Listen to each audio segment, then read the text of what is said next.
Welcome everyone to the National Readout of Aged Out.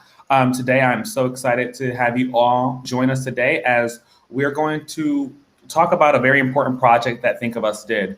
Over the last year, we've worked with 5 different jurisdictions in Bloomwork to really understand the experiences of how we were failing young people who were aging out of the foster care system. So with that being said, I'm going to go ahead and introduce you to Sarah Sullivan, and we'll kick off our readout from here. Beautiful. Thanks so much, Sixo. Welcome, everybody. It's such a pleasure to get to share this information with you. As Sixto mentioned, Think of Us started on a journey about a year ago now to understand what in the heck is child welfare missing for older foster youth, and particularly for youth who age out of care. Certainly, the system spends a lot of money and a lot of calories, and yet still somehow outcomes for young people who age out of care are poor, and many young people have, not the most positive experiences. So what were we missing? And we had the great pleasure to partner with 5 incredible sites across the United States between the fall of 2019 and the spring of 2020. And those places were the New York Foundling in New York City, Santa Clara County in California, Uplift Family Services in San Jose, First Place for Youth in 2 counties in California, and Hennepin County in Minnesota, in Minneapolis in Minnesota. And we're so impressed by their willingness to go on this journey with us to find out what could we be doing better.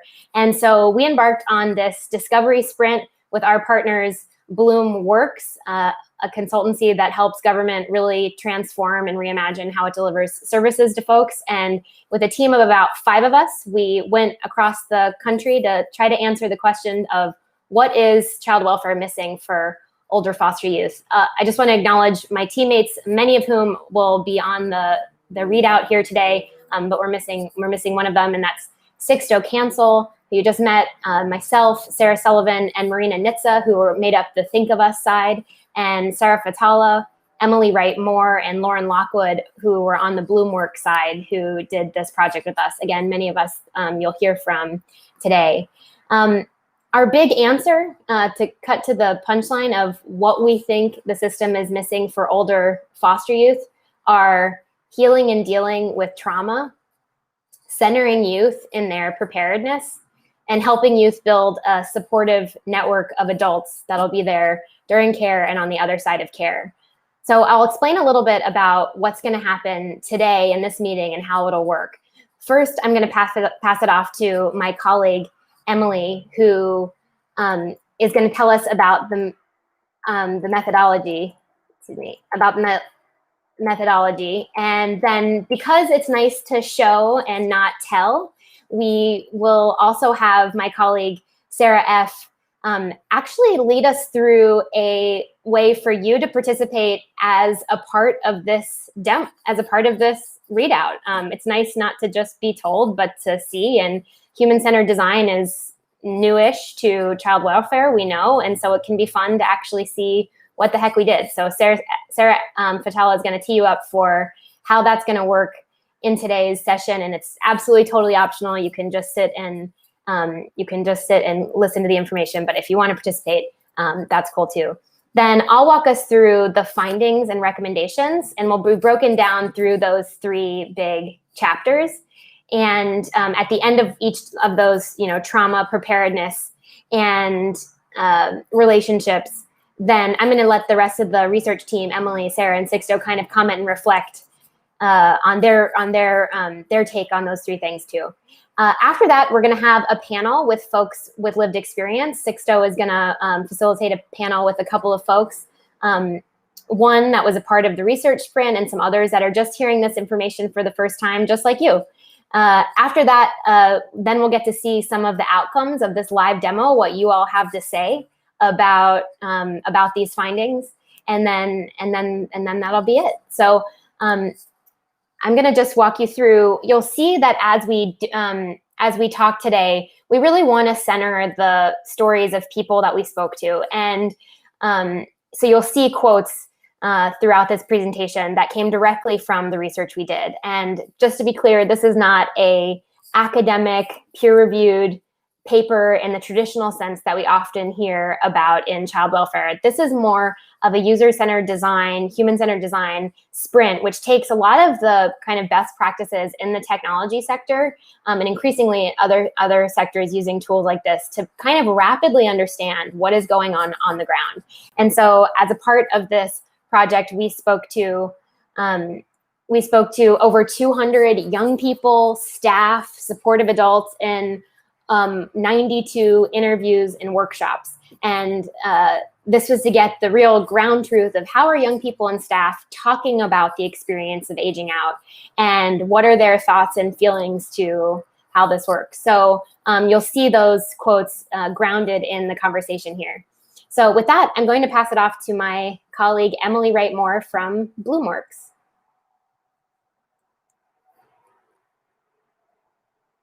Hi, my name is Emily. I'm excited to be able to share this work with all of you.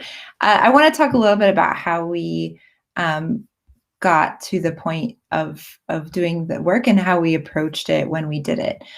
So when Think of Us originally came to us with their question, which is, how do we understand the lived experiences of older youth in foster care? And then on top of that, how do we identify opportunities that will improve the process?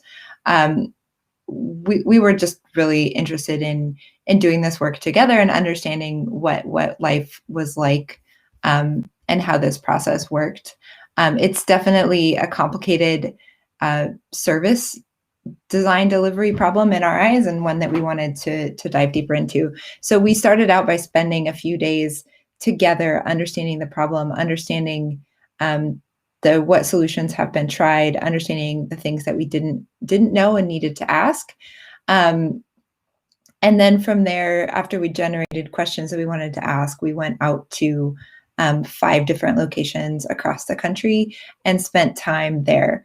When we were there, we talked to foster youth, we talked to their care teams, we talked to their other support people that were unpaid.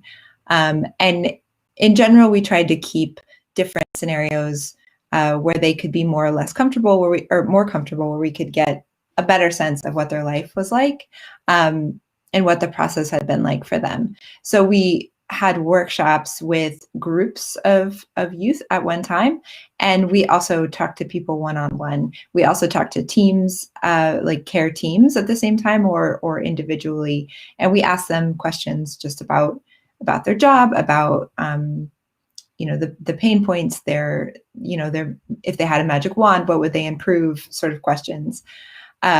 When we worked with the youth, I think it was really important to all of us that we approach this interaction with a great deal of care and respect, and not come in and just ask a bunch of questions and then leave and ask anyone to relive their trauma with us or anything like that. We wanted to be respectful. We had first we decided to compensate any youth or anyone we talked to that this wasn't part of their daily job.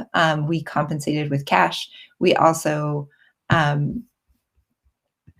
spent a lot of time going through the consent forms with them and explaining that if at any point they wanted to leave or no longer participate, or there was a question that they didn't want to answer, that was totally okay. We worked hard to make sure it was a respectful space and one that they felt comfortable, and like at the end they'd been charged up rather than depleted. We brought pizza and we had snacks. We had lots of paper and ways to color and draw things together. We wanted to get a sense for what their aging out process could look like to them. So we asked them to map it out for us. These drawings in that last slide were, and this one as well, are them drawing their support network and what they think their community looks like and the people that they trust and turn to for help. We got a wide variety of responses, and they were all really, really informative for us in understanding like what the support system that they had in place and what they perceived to have in place as well. We then continued on to ask them about their hopes and fears for aging out, and then even went so far as to have them draw an app that they thought would help them with aging out. This is not so we could just use these designs for apps, but it was actually a good way to get information about what they thought would actually be useful in like a day-to-day sense rather than in a bigger, loftier sense. So after, our over 200 people that we talked to, we brought all of this back to that same original spot that we had met, and we hung out in a very small room with 1,000, must have been thousands of tiny pieces of paper, all of which had things that we had heard that made an impact on us. Quotes, findings, things we learned, like facts that we uncovered, differences between different programs in different places of the country. And we grouped them into areas where we could sort of assign them themes, and then from there come out with insights that we learned in our various journeys. So this was this is always kind of a messy process, but it's always incredibly impactful. And at the end of it, you come away realizing how much you really did learn. So from there, after this, we went back and we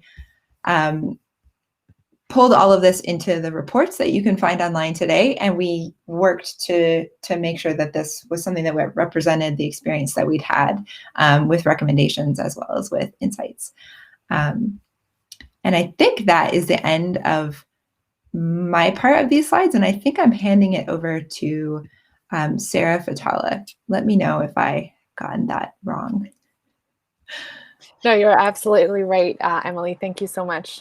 And I'll have Sixto, if you can share the MyRA board so I can show how we're going to take some of these participatory aspects that we used during our discovery sprint, where we had workshops, where we had co-creative activities with our participants, with youth, with staff, and other people involved in the child welfare system. And that's how we like to engage with community. That's how we like to center lived experience. We don't want to be sort of on our own in our little ivory tower and doing things and then sort of reflecting them back on the world. We like to have as much interaction and engagement as possible throughout the stages of our research and design of our programs and of our priorities. So what you see here on the screen is something that we call it's a MyRA board. It's a digital canvas, basically. If you are on the Think of Us //live page, there's a link to it that says under the video that says click here to participate in the live synthesis. And this is where you'll find yourself. I can see that there's already a bunch of you here as I'm seeing all of your cursors that I'm hiding for right now. But what we would love for you to do, as my colleague Sarah Sullivan after this will start sharing the findings and recommendations from the research, is to just give your reactions and your feedback as to what you're hearing. So what you'll see is that we have a number of boards, each one with our themes. So these will be the findings. And then you'll see that you'll have the finding up top and sometimes some accompanying quotes. And then what we would love for you to do is, if you find it that this thing that you've heard is surprising, what is completely new to you, to just grab a dot and sort of pull it where you're agreeing with it. Sorry, and I'm trying to get to a point where I can show you how you drag the dot. And if this is something that feels compelling to you and you want to tell us how it relates to your own experience, you can go on one of these stickies and just say, I agree with this, or I disagree with this, et cetera, et cetera. So you'll have that for every single one of the findings. And then when we get to the recommendations, it's very similar, where you will see that we have some recommendations. If you think that this is a recommendation that is important, you take a dot and you drag it under it. And if you have a comment or some inspiration or some feedback on it, you can leave it on the sticky notes. So if in any case you cannot use MyRA for whatever reason, what I would ask you to do is to leave a +1 in the chat so that we can do the dot for you. And you can also leave your comments in the chat, and then we will input them here for you.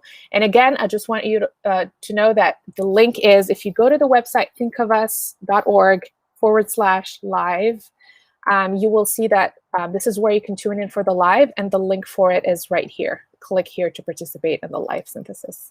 So if you click on this, you can join us on the MyRA board. And with that, I will pass it on to Sarah so that she can get to the meat and potatoes of our research. Beautiful. Thank you so much, Sarah. And I'll let us pull our slides back up. So we thought it would be fun to, again, kind of show you, instead of only tell you, what it looked like to do this work together. So what I'm going to do now is walk you through the 3 big pillars that we uncovered as a part of this work. As I mentioned, these are healing and dealing with trauma, letting youth be the center of their preparedness, and then helping youth build a network of supportive adults. So I'm going to go through each of these one at a time. I'm going to share some of our findings, some of our anecdotes, and then I'm going to share our recommendations for how, as an ecosystem, we can do better on these things.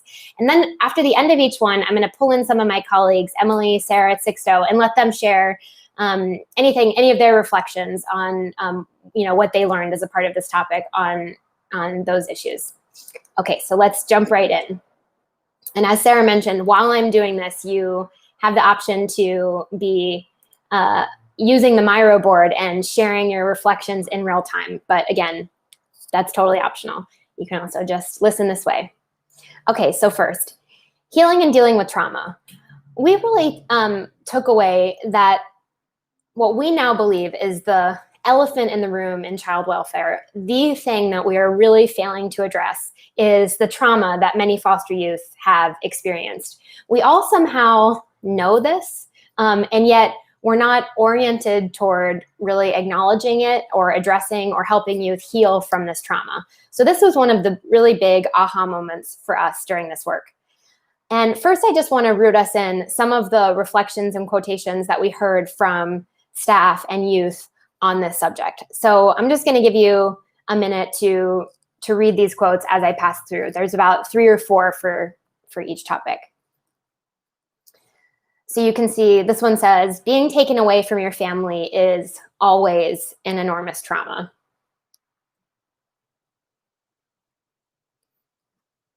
Here's someone saying, my mom died of a heart attack at 32. She had cancer before that. She was like sick, really sick.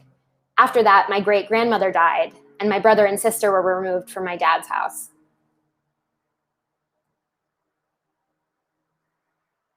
Another that says, I wish the system tapped into finding me long-term healthy relationships, not being a pill-pushing system, but teaching me yoga, meditation.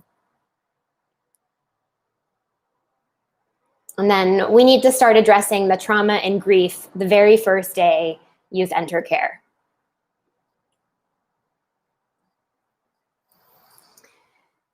So this is a presentation about our Aged Out report, which you can find online at the Think of Us website.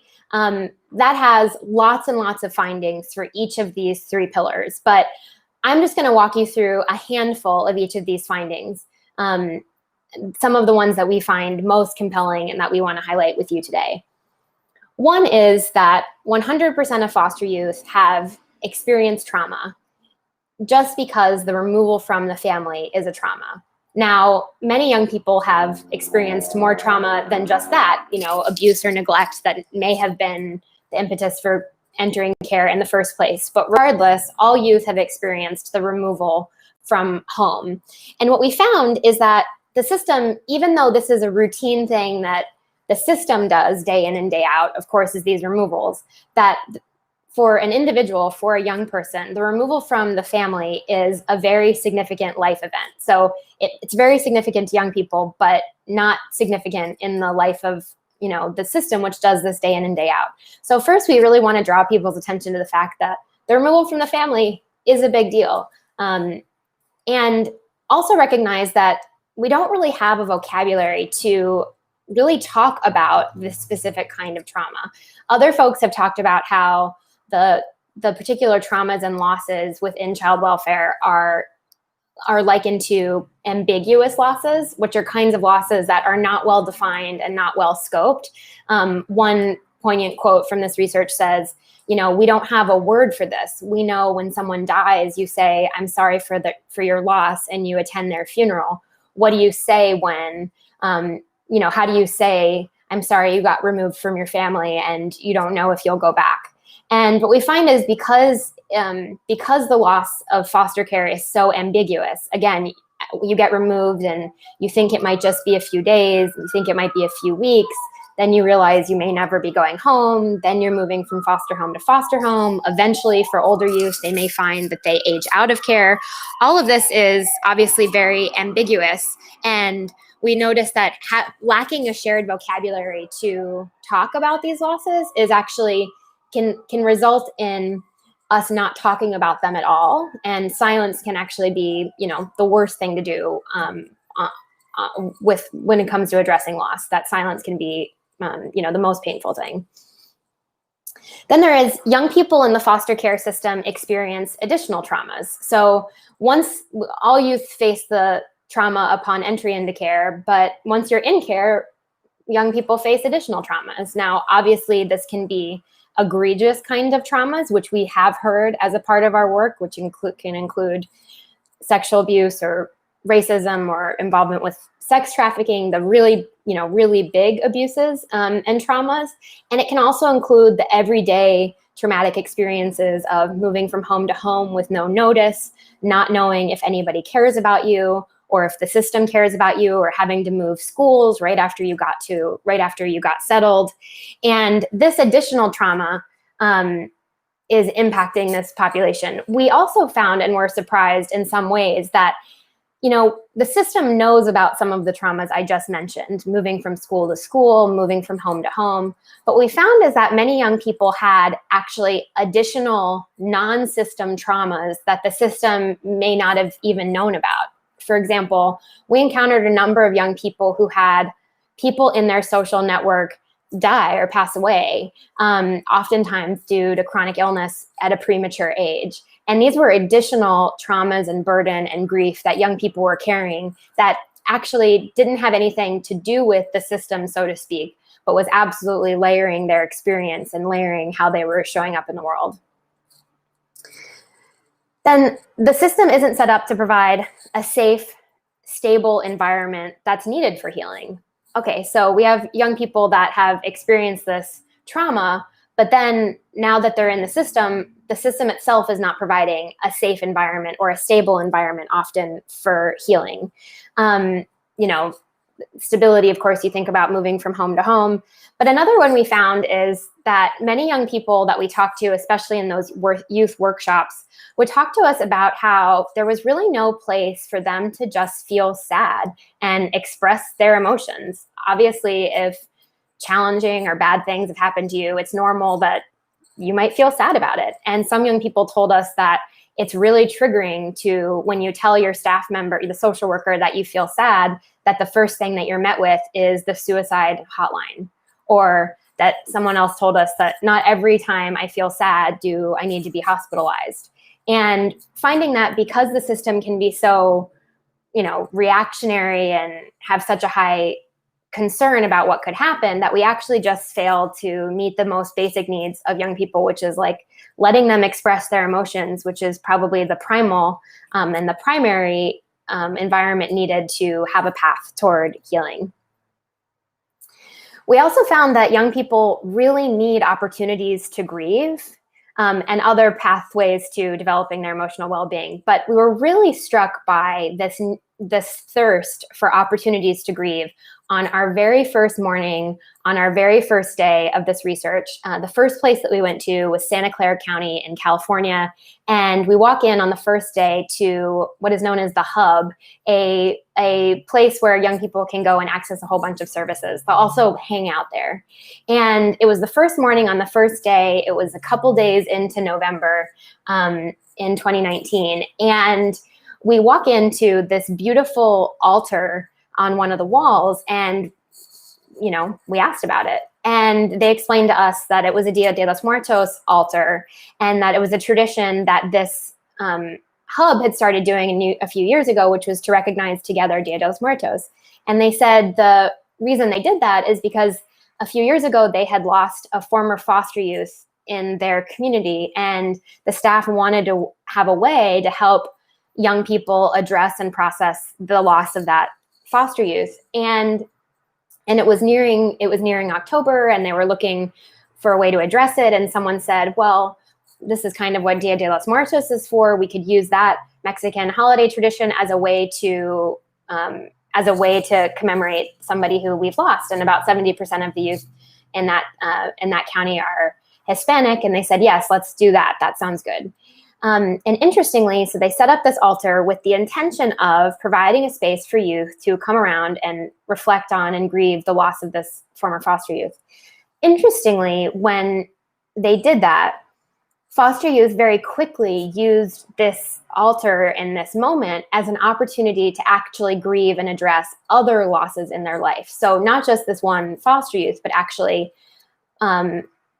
foster parents and bio family members and even siblings that they had lost, that they hadn't had a chance to grieve. And so instead of just this one loss, people said, we got a lot of grief to offer to this table. And the staff were so moved and overwhelmed by what they saw, that this became an annual tradition, where now what they do is they open the altar each year with a grief counselor comes in, and young people are invited to put a flower, I think it is, on the altar and in memory of someone or something that they are grieving. And the grief counselor leads them through a ritual that day. And then it's kept up the altar for several weeks. And so for young people who don't want to participate on that day, they can do it throughout it.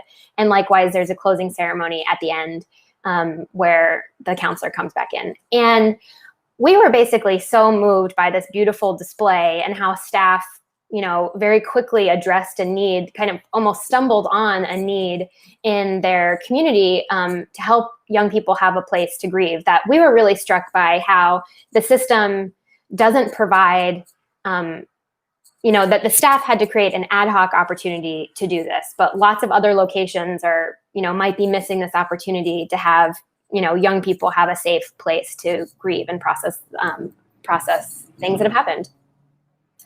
Also, the system relies heavily on medicating the symptoms of trauma with psychotropic medications and doesn't focus as much on addressing and healing the root causes of trauma or even preventing additional trauma. We found that despite what seems like very obvious and overwhelming amounts of trauma amongst young people, that the pathways to healing were pretty scarce. When we would talk to young people about this, the system pretty much only offered them psychotropic medication and sometimes talk therapy. But what we found is that with this complex of an issue and with so many different layers, that really young people were thirsty for more pathways to healing. And actually, without the system offering more pathways to healing, youth will on their own often stumble on coping mechanisms and healing mechanisms that work for them. And we've heard a wide range of these things, from meditation to using food as medicine to exercising. Someone takes hot showers. People are part of communities online, like music communities and anime communities, all of which help them to heal and address some of the trauma that they were facing. One story that comes to mind to me on this as well is a young man who we met who was on a number of psychotropic medications and was coming off of them and experienced really intense withdrawal symptoms, which he said impacted him in basically all possible ways: socially, emotionally, behaviorally, physically, he said, for 4 months. But to manage those withdrawal symptoms, he got into healthy eating, and healthy eating actually helped him manage the effects of the withdrawal symptoms from the medication until they ultimately passed within a couple of months. So that's some of what we heard. Next, I'm going to move us to what we think some of our recommendations are. So the first is to acknowledge system-induced trauma. Now, we tend to focus on how trauma that happened before care, either within a family or whatnot, that might have led to care. But we often fail to acknowledge the trauma that happens because of the system. And as I mentioned, this can include the kind of egregious kinds of trauma, but it can also include the everyday kinds of trauma of just after you get close with your counselor, they leave and you have to tell your story all over again, or moving high schools your senior year, or moving from foster home to foster home, or something as simple as your social worker meeting you after school one day to say you're moving your foster care placement without ever you getting a chance to have a say in where you're placed, or to even talk to your foster care parents about why you're being moved. And we really want to acknowledge the ways that the system induces trauma so that we can actually work to mitigate those and reduce the amount of trauma that young people are in care impacted by. The second is to center youth healing in care. So, the system tends to, especially for older youth, focus on the big three: employment, education, and housing. And no doubt, all of those are critical basic needs. But what we suspect is that underlying even those basic needs are more primal needs, like knowing if anyone loves you, and feeling well in your body and feeling well emotionally. And we think that youth healing from trauma should actually be something that we center in care, just like we center employment and education, that it is equally important, if not more important, in the long run, is helping young people feel well and whole. The next is developing a vocabulary for talking about ambiguous loss. Like, we know that we don't address some of this trauma in child welfare specifically because we don't have the words for it. So how do we find a way to meaningfully talk about the ambiguous loss that young people are facing so that it doesn't go unaddressed and doesn't go silenced, which can be the worst response? Next is to develop a diverse set of tools to support youth healing. As we mentioned, when you talk to young people, they will typically say that the tools that they are offered are psychiatric tools like medication or talk therapy. But many young people we talked to didn't feel like those adequately addressed their needs. As far as medication goes, we spoke to a lot of young people who felt like they had been wrongly diagnosed, that they were put on medication because no one wanted to deal with their emotions, that they weren't supported in the coming on or coming off of drugs. Likewise with talk therapy, many young people felt like the movement from counselor to counselor to counselor, having to retell their story over and over again, was really disheartening, and in some cases made them disinterested in talk therapy altogether. Regardless, even when those two paths are very useful for somebody, regardless, with such a complex situation, clearly we need multiple paths and many, many paths to help heal from trauma. And leading trauma experts and doctors right now are actually looking to a wide set of tools for these for healing trauma anyway. So that's consistent with what the literature is moving toward anyway. The next is engaging youth as the expert in their healing. So if we center healing in foster care, which we think we should, healing cannot be one more way that youth are disempowered. This cannot be a checkbox on an ILP plan that says, have you healed? That's another thing that we're reporting up to the judge that a youth could fail at. This needs to be an empowering experience where the young person really gets to take the lead and be at the forefront of their journey. And there's lots of different ways to think about healing from trauma. One of the ways to think about it is that healing from trauma is the restoration of agency. That trauma happened in one way or another because agency was taken away from someone, and that the way to reverse that is to restore agency. It's not the only way to think about how to heal trauma, but it is a way. And if we think about it that way, then giving youth agency in this process will be critical to helping them actually overcome it. So let's let them be the experts on this journey. And then last is creating a culture of healing in foster care. So we think one of the ways that we can really empower youth is to actually lift up and celebrate the stories of foster youth and former foster youth who have overcome impossible odds and have lived beautiful, beautiful stories that they can share with the community. this doesn't negate the harm that was done to them or the harm that may have happened by the system or other people. It just centers what is possible in these stories and can help other foster youth know what worked for other people and how they might get to the other side too. I'll share when Emily Wright Moore walked us through the three documents that we would have youth do in the workshop, and one of them was designing an app. And that's because Think of Us has been working on technology for a long time, and we said, well, why don't we just ask young people how they would design an app for aging out? And interestingly, many of the features that young people put on their app were healing modalities, help with sleep, help with meditation, connecting to a community, things like this that were not necessarily what you would expect for them to think, but they have a real thirst for ways to heal. And so let's center those ideas in the work as we center healing in care. So with that, I'm going to invite my colleagues on to just reflect on any additions they have that I may have left off or that really stood out to them in this. So please welcome Emily or Sarah F. and Sixto. Please share anything that you want to share. Sixto may also share the kind of significance of some of this in child welfare.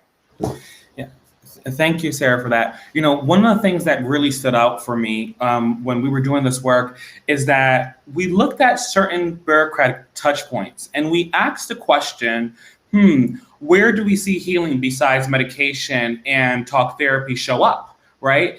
And folks on the research team pointed out, well, there's so much that's in the independent living plan. There's so much that's in the transition independent living plan. Where does healing actually show up? Why isn't it a named goal? And yet I believe that part of the system's responsibility is to make sure that every young person is healing, developing, and that they're truly positioned to thrive. That is the promise that we made when we removed young people from their home. But I'll pass it to Emily and Sarah F. To see some of your insights.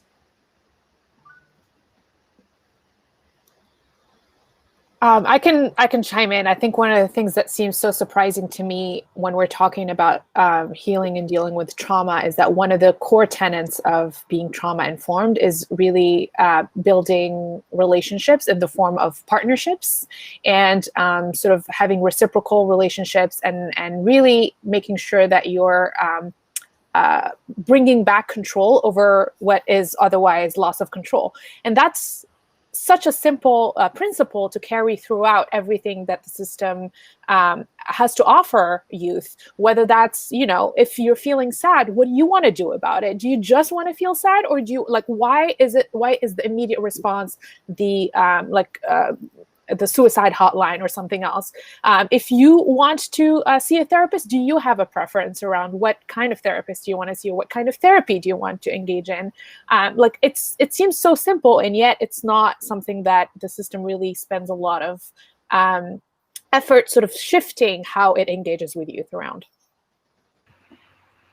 Thank you for that. I'll pile on there. I think one thing that shocked me was it surprised me, because I think when we think about ways to do this, ways to give someone agency, we think about big things, and we think about big shifts in processes or systems. And one person was like, I don't know, I don't really like cats, or I don't like dogs. I like cats, but I keep getting put in these houses with dogs, and I'm a cat person. And just having this moment of that's a pretty strong preference to have. Just everybody a lot of people have that preference, and the fact that it's never really asked or considered. I think there's even things that would be somewhat small to consider, or at least ask, that would make a huge difference in someone's agency over themselves and how they fit into their environment. And so I was surprised at the amount that there are small things that could be done that would really, really account for what seems like a loss of control in a big sense, but the small things would make it seem smaller.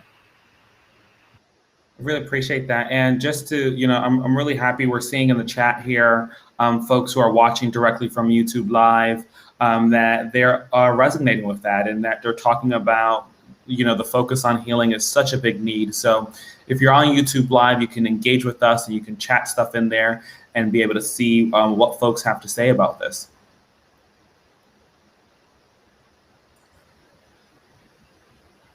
Beautiful, thank you. Okay, let's move on to the next chapter. Awesome. Which is around centering youth and their preparedness. And I'll also just add, yes, of course, keep sharing your comments in the chat.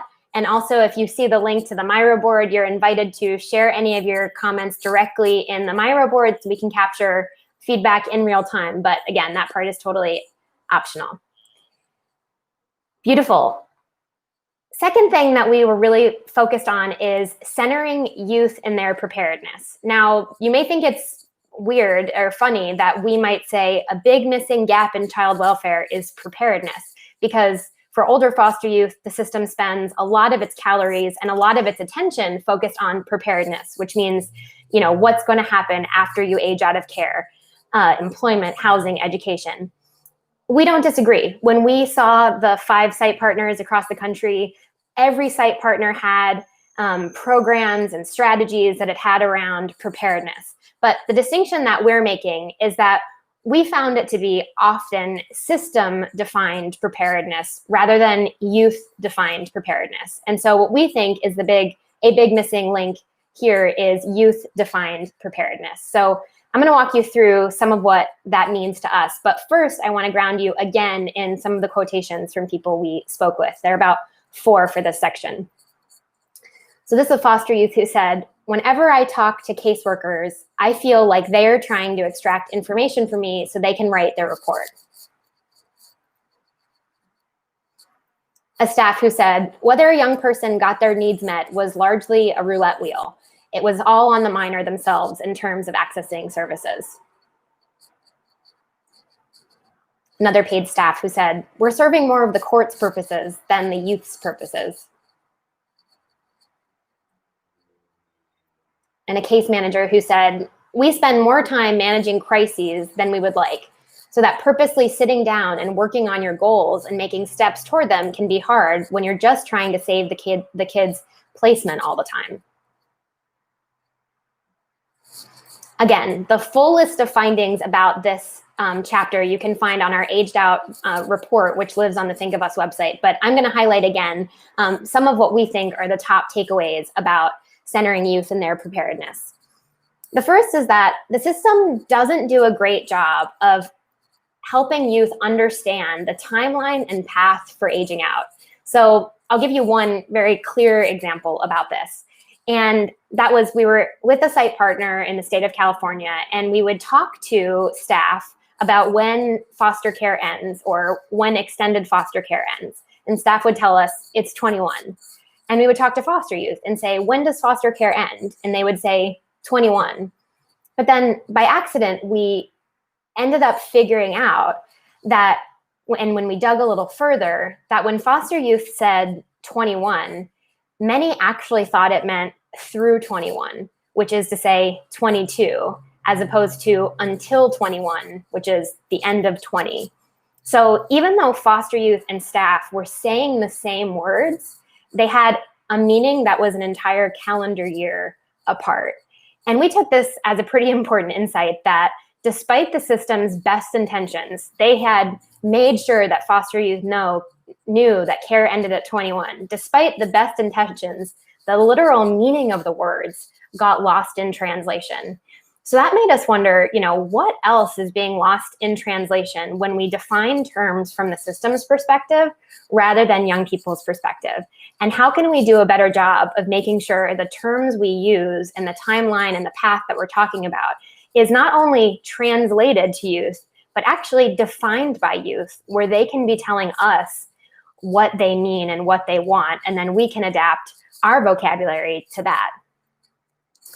The next is that young people's priorities for aging out of care don't always overlap and are often different than the system's priorities. So I'll give you an example, and this is really a beautiful example of something that Hennepin County in Minneapolis, Minnesota is doing. They have something called the Youth Transition Conference, and this is an optional conference that foster youth who will age out of care can participate in. It's not mandatory, and it's meant to be really empowering.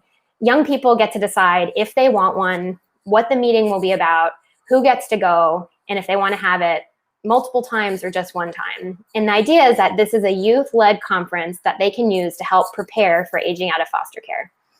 And when we talk to the staff that run this program, I asked them, you know, what kinds of topics do foster youth tend to make these conferences around? And one of the staff said, you know, it's often really surprising and not what you would think. You know, for us, we might assume that it's around housing or education. And she said, but we've actually had a number of foster youth who've used their YTC, Youth Transition Conference meetings, to help discuss transitioning genders or navigating gender identities, or other people who've used it to navigate a relationship with a bio parent or bio family member. What we really took from this, and it's a really beautiful practice that Hennepin County uses, what we took from this is that the systems goals and youth goals for aging out can often be very different. And very often we have a prescriptive list of goals that we ask youth to think about, like housing and employment. But we really need to offer open-ended opportunities for youth to tell us what they care about. And if we never give them the chance to actually tell us what they care about, we may never even know that we're letting them age out of care without having addressed something that's very, very important to them. Bio families is a great example. The system often goes out of its way to not acknowledge any relationship with bio parents, except we all know, and the research indicates, that often when youth age out of care, they will reconnect with bio parents.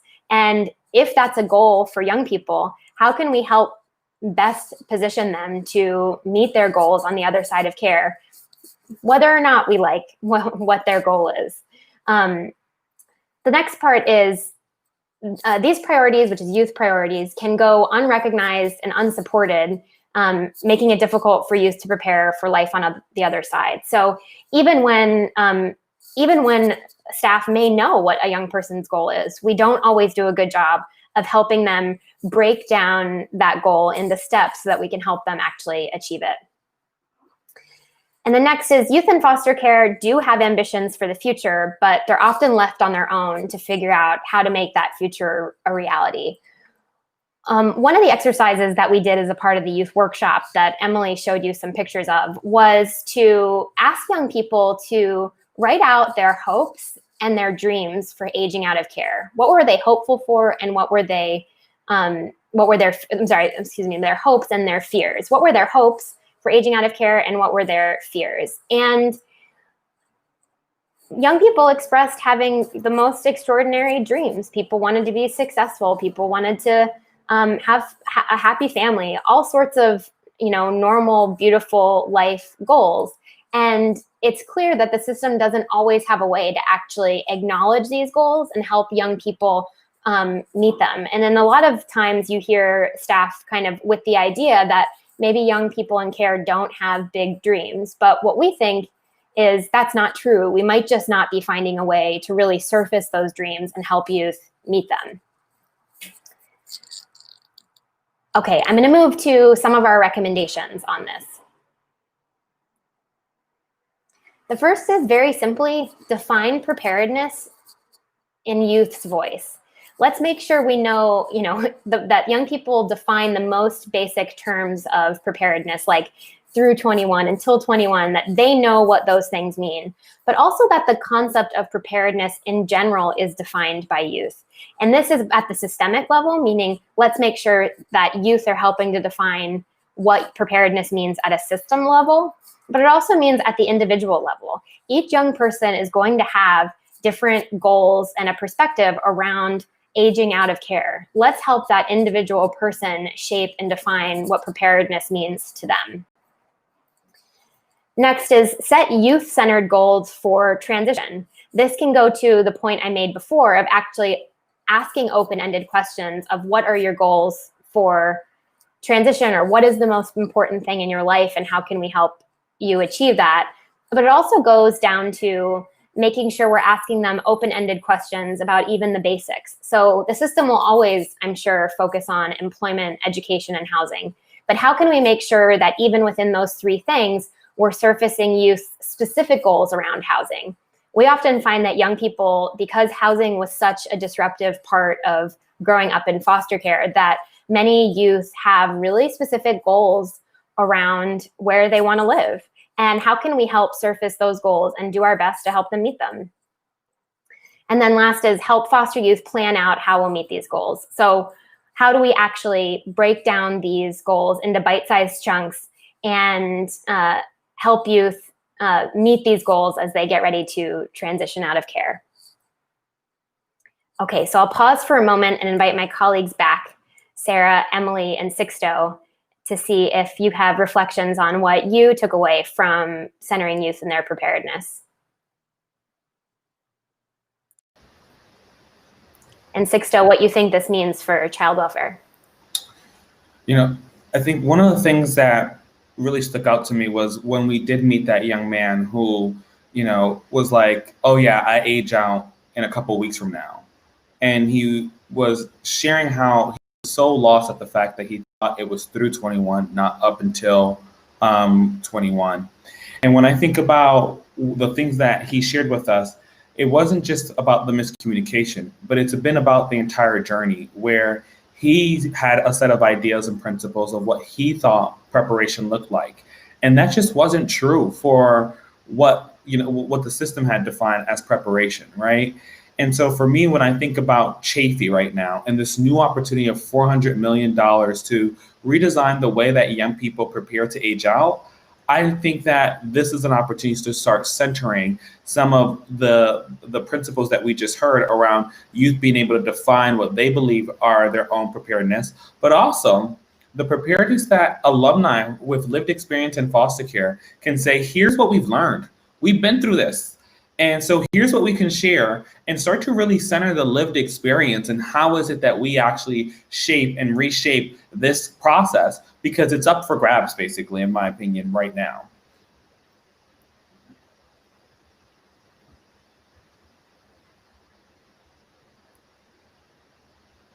So I'll pass it over to Emily, Sarah.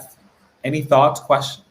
I can chime in here. I think one of the things that felt very that still stuck out in my mind in like the conversations that we've had with youth day in and day out is how similar a lot of them had the dreams that they had for their lives were very much the ones that were modeled to them while they were in the system. So for example, a lot of the jobs that they wanted to do were some of the jobs that they encountered. So they wanted to work in social work, they wanted to work in law enforcement, they wanted to work in those professions that they had gotten the experience to interact with and witness. And I think that the system does a lot of youth a disservice in not necessarily expanding their imaginative capacity around what could be for their future, and that it's not just, okay, we need you to not be homeless and we need you to fulfill your basic needs, but be able to dream as big as they want to.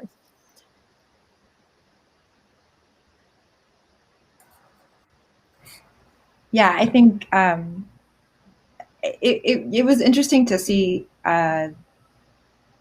you have a counselor or a case manager, and they work with foster youth all the time.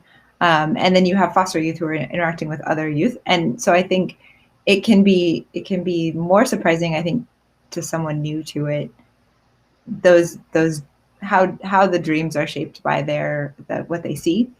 And I think it's been amazing to see how resilient people are for going after the things that they want. But I think it takes a lot to kind of break the bubble that we have for them, so that they can start to see bigger than what's there and start to see what's out there.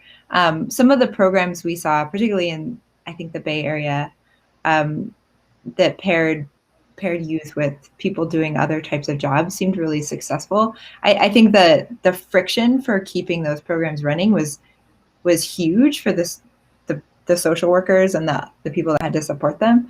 But the benefit to youth was so apparent to us. So I think I think one area around recommendations to look into is how do we reduce the friction for more exposure to programs that they aren't normally seeing. So that was a promising thing to see, but also I think it'd be really exciting to see us move in a direction to where those are more accessible and easier to support for the staff so that the youth have better access. Thank you so much, Emily, for that. I'll pass it now back to Sarah. Beautiful, thank you all. And I'll let the slides come back up when you're ready. The last pillar we're gonna look at and that really, really stood out to us was helping youth build a network of supportive adults. Now, this is a topic that Think of Us has actually been interested in for a long time. And yet throughout this discovery, we learned some pretty surprising findings, or we were surprised by what we saw. First, I'm gonna go ahead and, like before, ground us in some of the words of people that we spoke to along the way. So this is someone from that youth transition conference I mentioned that says, I don't think the system helps preserve relationships. A lot of time, youth come into the system with more relationships than they leave with. Here's another who said, for the majority of our kids' lives, if they're aging out of care at 21, most people who have supported them have been paid to be in their life. And that includes parents, as in foster parents. So when no one's getting paid anymore, what support exists? And a program manager who said, part of intake is to ask young people to identify how many support people they have. On a good day, it's 3 people. It's only after you know them and talk to them that you get to see the support people. Hey, it sounds like that person you're talking about might be a support person. And then last, I could see why the adolescent wants to protect their supportive adult relationship. Who wants to walk into a room where you're getting judged? So I'm going to share some of our findings around helping youth build supportive networks of relationships. And again, the full list of findings for this topic is on our website under our Aged Out report. But I'm going to highlight what we think are some of the biggest takeaways in this section here. So what we learned. The system focuses on directly meeting the needs of foster youth. And this can actually block opportunities for other caring adults to step in or create the mental model where the system must meet the needs rather than having other people step in. So what do I mean? When a foster youth comes into care, the system steps in and says, we're gonna help you meet your needs during the time that you're in care. And while that has the fullest best intent, even in a world where that works perfectly and the system is able to fully meet the needs of a foster youth while they're in care, of course, those paid relationships end by definition at the moment a young person ends care. And we've heard stories of many foster youth who do develop meaningful relationships with paid staff only to be disheartened on the other side of care to realize that those relationships don't exist in the same way anymore once they age out. Now, through no fault of staff members, they as soon as people age out on their caseload, new ones come in and they only have so much time in the day. So this model of having paid staff meet all of the needs of young people during time in care can actually mean that some relationships while youth are in care can atrophy, or we're not further strengthening and supporting youth in creating their own communities of support that can help them both while they're in care and then critically when they're out of care, and will be relying on unpaid supportive people in their life to help them meet their needs and have fulfilling lives.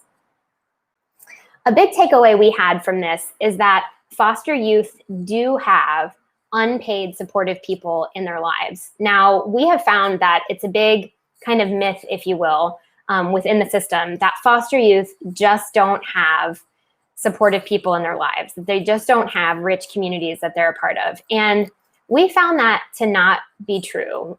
One of the ways that we did that was by doing the exercise that Emily showed you about in the methodology section, where we would ask young people to draw out a map, take out a piece of paper, and draw the people in their lives. What we found is, interestingly, when you talk to young people, if you say, tell me about the supportive people in your life, who's your support people? You will often hear them say, you'll get crickets. What we found is that we had to ask the question in a different way. So we started asking them to complete these network maps, and all youth had multiple people on their network maps. And they also had complex ways that they organized and made sense of these relationships, who they would go to for help, who they would go to for support, who they would go to for advice. And they had sophisticated ways that they made sense of all those relationships. We also learned to ask the question in a different way by saying, if you said, who's the support person in your life, you might get crickets. But if you say, if you got sick at school one day, who would pick you up? Or if you needed a ride to a job interview, who would take you? And then we'd start to get answers, and we'd ask when we'd pull on those threads. So we found that young people do have supportive people in their lives. But the big takeaway from us is that staff were often unaware of these outside relationships, that there is a big delta between the supportive relationships young people have and what staff know about these relationships. And this is because oftentimes young people will intentionally protect their supportive relationships from the system. And they have a lot of good and interesting reasons why they might do this. Some include foster youth are maintaining relationships with people that they're not supposed to be having relationships with, like bio family members. And of course, they wouldn't want to tell the system that they're maintaining those relationships because they're not supposed to. Other times, young people don't want to expose their relationships to the system because they feel like anytime someone gets exposed to the system, something bad happens. And this is one relationship that's going well, and they just don't want other people and the staff to know about it. And other times it's to protect their image or protect information, that they're nervous that if they bring a support person into the system, somehow the support person will find out that maybe the young person isn't doing well in school, or maybe they got into trouble, or some other piece of information that they want to keep private about themselves that they don't feel like they can necessarily control if they expose a relationship to the system. And other times it's the support people themselves who don't want to interface with the system. This can include maybe an aunt or an uncle or a friend who is also a parent of their own children, and they have the belief that if their family gets exposed to the system, something might happen to their own children. And so we hear sometimes of cases where someone in the young person's network might be willing to foster or provide a kinship placement, but they're nervous that more scrutiny by the system will actually hurt their own family. So we found lots of good reasons and understandable reasons that young people will intentionally protect their relationships from the system, and see how this creates a kind of delta between what the system knows and what is actually going on. I remember one really striking example was with a staff who said, I've unfortunately been to a few funerals for foster youth or former foster youth. And she says, when I go to the funerals, I know these young people, I've worked with these young people, I've known all about their lives. And for a few of them that have passed, I've gone to their funerals. And she said, I really expected to not see many other people there because I knew these young people's networks, and I knew that they didn't have that many support people in their lives. And she said, only to go and find out that there were lots of people there, including people that were in the young person's life when they were alive, and many, including support, even family members. And she thought, how did I not know that the young people had these support relationships, all the time? And how was there this big delta between what I knew and what was actually happening? And I'll just share another interesting anecdote about a young woman who was probably 15, and she had a sister, and she had a close girlfriend and a close friend, and this young woman was put into a group home. And on her very first night in the group home, she was FaceTiming with her friend, the other teenager. And the teenager on the other side's mom walked by and saw the screen. And she said into the screen to the woman in the group home, the young woman in the group home, "Where are you?" And she said, "Oh, well, me and my sister just got placed in a group home." And that mom, the mom of her friend, that was how she found out where her daughter's friend was living. And because of that, she said, well, if it was my kid in a group home, I would want someone to step in and help. And so that mom actually stepped up and offered to host both the young woman and her sister in providing a place to live. And it actually got them out of the group home. And the woman was a single mom with 3 children of her own, and it grew her family to 5. But she was more than happy to step in and help provide a place for her friend, her daughter's friend to live. But she literally would have had no way of knowing what was even going on had she not have walked by the phone at that opportune moment. So it's just a reminder that, you know, supportive people can play a really critical role in the well-being and the placement and all of this for young people, but we're going to have to know and let support people in on what is going on so they can actually step in and be helpful. So I'm going to walk through some of the recommendations for this one. And, you know, the first one is to really work with young people to map their supportive networks. Now, the first step is going to be having to build trust with young people for all the reasons that I just mentioned. Young people have good reasons why they're not exposing all of their relationships to the system. But first, we need to work by setting the expectation that support people will be a part of your experience and should be a part of your life. And so a first thing we can do is actually help young people think about who is in their life and how can we make a plan to strengthen these relationships during the time in care rather than weaken them. And one of the quotes that really kind of haunts me is one that was on the page earlier that said, sometimes youth enter care with fewer relationships than they came in with. And how do we create a reality where that's not true, or you don't exit with fewer relationships than you came in with? And part of how we do that is understand what relationships are there and then develop a plan to strengthen those relationships. The next is to explore options for youth to be placed with someone in their supportive network. Oftentimes, young people are not asked, do they have someone in their life that they would want to be living with? Yet when we asked young people things like this, oftentimes they did. Oftentimes they did have someone in their life that they wanted to be living with. And so how can we help ask young people this question, which can provide agency and empowerment, but then also provide potentially healthy, stable placement options for young people while in care and prevent them having to live with strangers or move outside of the community. And next is facilitate relationships by identifying opportunities for supportive adults to actually be helpful in young people's lives. So good examples of this is, you know, right now we have a system where it's the social worker's responsibility to make sure the young person applies for a job and is, you know, on track for graduation and is, you know, having what they need to get a driver's license. But all of these things are things we could actually bring in supportive adults to help do, which would not only, you know, give more capacity to social workers who are, you know, normally desperately in need of it, but it can also help strengthen relationships with supportive people over time. So if an uncle or a coach can help the young person write a resume, the young person doesn't just get the resume, they also have a stronger relationship with that coach or family member that then they can have, you know, for a long time, and then can help them meet other goals even after they're out of care. Okay, so I'll stop us there, and I'm going to invite my colleagues back in. And this is our last pillar before we move on to the panel discussion.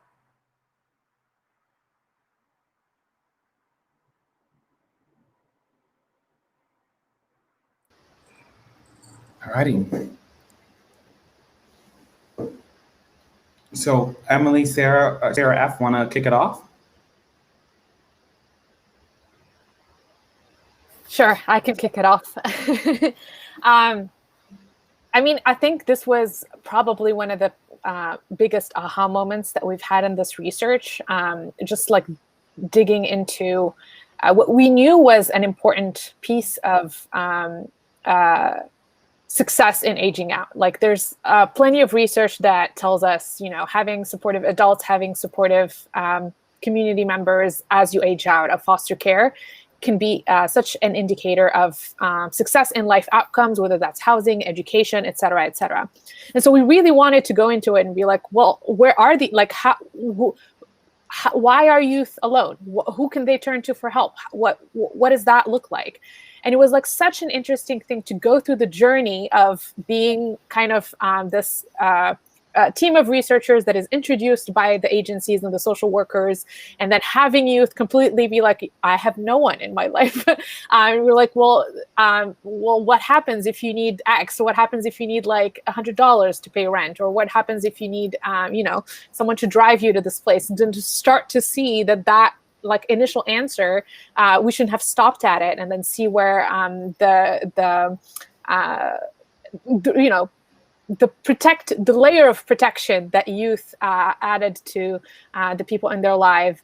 And I think that was simply the biggest aha moment for me, not just in this research itself, but in a lot of research projects. So I'm really glad that we were able to get to that point, because otherwise we would have simply just like stopped and thought, okay, well, maybe what we should do is actually, pair youth with other people, or like introduce them to other people, rather than let's actually find out who are in their lives, and let's reinforce those relationships. Let's nurture them. Let's make sure that they have the skills to be able to ask for help, have the skills to step in for help, et cetera, et cetera.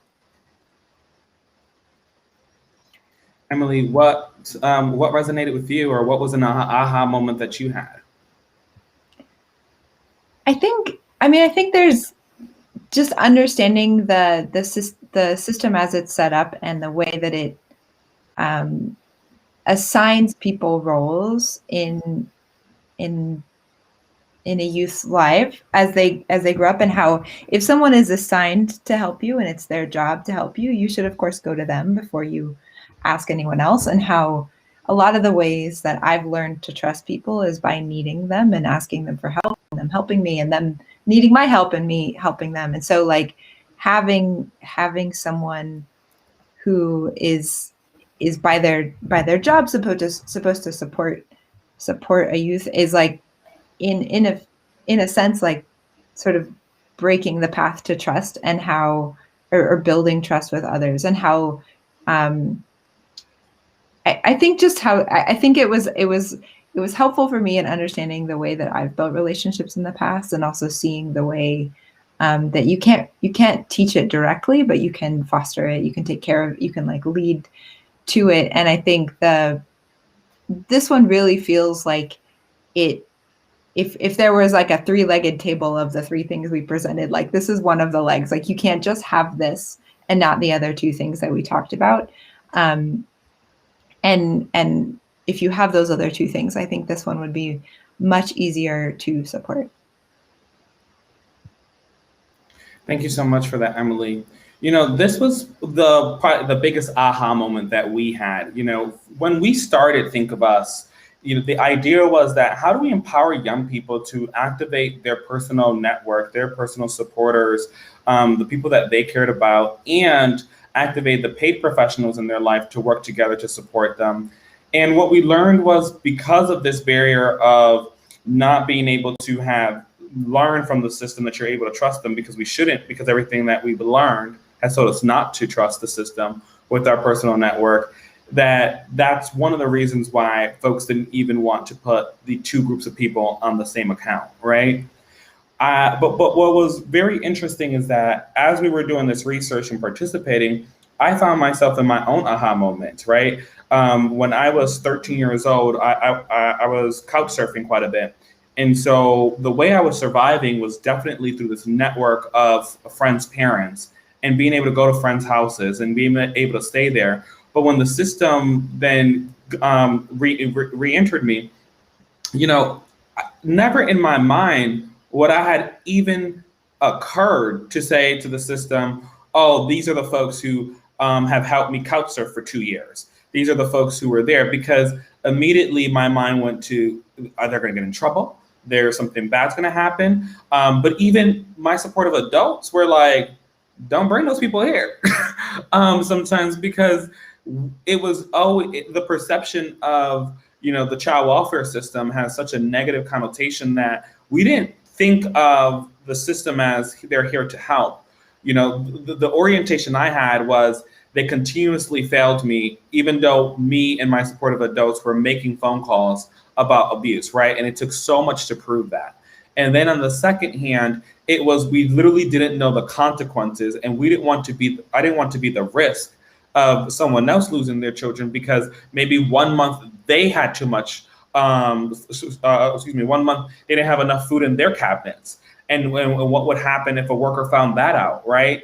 And so when it's you surviving and the people who are helping you are surviving, it becomes the scariest thing to expose them to the system in a way that it might risk everything that they have going on with their lives. And so when we were studying this, it was so interesting that for me, I couldn't even form the mental model that, hey, we might be hiding our supportive adults, because it had been ingrained in me from literally childhood that we just don't expose our people to the system. It's not a thing.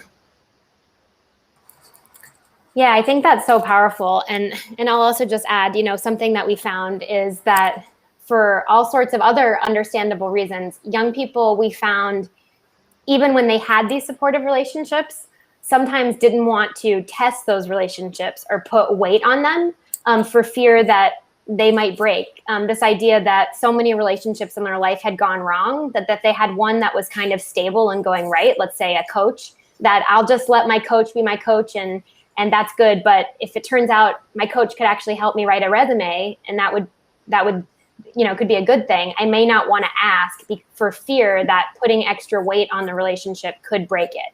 And I would rather just keep that relationship untested and maybe a little bit more weak, rather than actually test it and say, hey, could you help me with my resume? And on the one hand, maybe the coach says yes, and then you get the help and you get a stronger relationship. Or on the other hand, the coach says no, and you feel a rejection or a weakening of the relationship. And we found that foster youth just didn't really want to do that exercise, which maintained the relationships at a certain state rather than ultimately allowing to strengthen them. And we saw that in this research because we actually wanted young people to help us talk to some of their supportive people, where we would pay the support person for participating in the interview, and we'd even pay the young person for arranging this interview. And we didn't have any young people that wanted to do that. None of them, even though they were willing to meet with us and receive our stipend and tell us their stories, they were not willing to introduce us to a supportive person in their life for fear that asking them to do something else might ultimately disrupt the relationship. So that was a really powerful learning from us too. I'll add here that I want to be very clear too, that this is a conditioning of the system.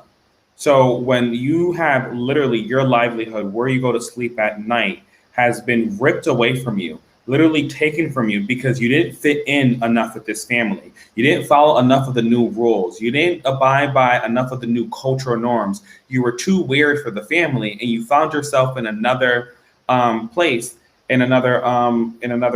then this was the result of, this is how the system conditioning actually plays out. And so I want to make it very clear to everyone, it is not, the solution is not making trainings or making it better for young people or quote, quote, increasing their personal resilience in order to achieve this goal. It's a systemic issue that has to be addressed. It is the conditions in which we live in, and it is not the burden of the young person to have to learn another huge thing because the system is doing something wrong. And so I just want to be very clear about that piece. Alrighty, we're gonna move on here. Yes, thank you. So that brings us to the end of the findings and recommendations. We're gonna move now into a panel discussion, which Sixto is gonna lead us in. I'll just encourage you all that I see the MyRA Board actively moving. So if for folks who just joined late or want a refresher, we are offering folks the opportunity to do an in real life feedback, and you can also see how this human-centered design process works. So if you go to thinkofus.org/live, you'll actually see a link to MyRA, or at the bottom it'll say click here to participate in synthesis. And this is totally optional, but if you'd like to, you can click on that link and add in your insights into all of our findings and recommendations. And our design team, Sarah and Emily, are going to be sorting those out as this panel discussion is going on, and then they're going to read out some of what you all have to say. So I'm going to go ahead and pass it off to Sixto to lead us on the panel. And thanks so much for listening to the findings and recommendations. Oh, sorry, didn't mean to cut you off there, Sarah. Still learning the new software. So I am so pleased to invite folks to this panel. And this panel is basically a reactions panel. And so we just had individuals who heard this content for the first time, and each of the folks that you hear on here are going to be folks who are in different, who have lived experience but are in different roles. And so we're just going to have a reaction video here. And so I'll have everyone introduce themselves, and please note we're probably working with audio as we're streaming to many different places here. So Jessica, would you like to kick us off here? Sure. Do I sound okay? You sound great. Perfect. If I start sounding like a robot, just let me know. So I'm Jessica Rogers. I'm the Executive Director for Connections to Independence, C2I. We are based in Minneapolis, Minnesota. And we were lucky and honored to be one of the sites that got to work with Think of Us during this project. So this was amazing watching all of this information come to fruition. And we work with young adults and teens 14 up to their 25th birthday who are in and aging out of the foster care system. And it's a holistic approach. So all of this information was super exciting to hear what's happening out there. Awesome. And Amani? Hey everyone, my name is Amani Myers, and I would say I'm originally from Boston, Massachusetts, but I am currently in Sacramento, California. And I am currently a resource family specialist trainer. I'm actually hearing myself in the background. You sound good here. Okay, awesome. Maybe it's just my side, but yeah, I'm a resource training specialist for resource families and caregivers and those who are interested in adopting. And my role is to help them get through that process. I have lived experience. I grew up in the foster care system in Boston, Massachusetts, and have done a lot of work on advocacy. And my work ranges from helping create policies on Capitol Hill to the White House to just being able to use my experiences to, help fuel change. So I'm really excited and happy to be here. Awesome. Thank you, Amani. And there are fans, as you can see in the chat, people are shouting you out. There's love coming your way. And then Courtney, if we can get your camera just a little bit higher so we can see you here, as the software is cutting you there real quick. And then feel free to introduce yourself.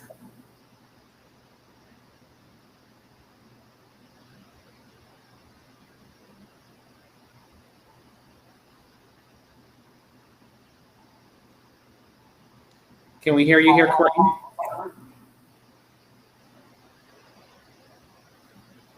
Uh-oh. Right.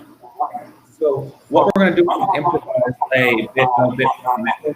I want to get started with the first question, Courtney. If we can't get connected with audio, we'd love to still have you on camera. And what we can do is write in the chat just any reactions, and we'll continuously shout them out as we get everyone going here. So with that being said, the first thing I wanted to ask folks was any kind of gut reaction, something that stood out to you, an insight that you were like, wow, we as a field have not spent enough time talking about this thing. So just wanted to pose that to the group. Yeah, I think my gut reaction to this was it was really helpful to, hear all of this information and to just get an idea and a perspective of sort of where young people have been at. And while we have, sort of focused, where the system sort of lacks, I would say that I think it's really important to also talk about how the foster care system was created and how the racial component to it has also left impact on our young people. I was a product of the crack epidemic, and so I was, born from that, and so grew up in the system around that. And you can't help but wonder to know how the system and sort of its creation, that was something that was supposed to be temporary, has become a permanent fixture. But at the same time, it has not really addressed the historical aspects to the system. And I think that if we can't talk from that perspective, I think that some of this stuff is lost. And I think it's important to do that, especially during this time where so many of us are now, seeing, the implications of policing and policies, and how our young people don't just come from the child welfare system, but they interact with many other systems. And so how all of that is also fueled and impacted when you talk about the young. And then the other thing too is to talk about it from, a generational perspective and an approach, that you're not just necessarily working with the child, but you're also working with the family. At the end of the day, the purpose of the goal of foster care is to reunify. And so my thing is that we have to really get to that place and really speak from that point, especially because, many of these young people are going to age out and sort of, get reshuffled, through the system. And so I think what was really helpful was to hear the feedback from the young people themselves. I think that the approach that I really appreciated was to really dig deep into dissect not just what, a system's perspective is saying, but what our young people are saying. And I think that if we begin to create our policies around that, I think that that's going to be a really good start. Thank you so much, Amani. I really appreciate that reflection.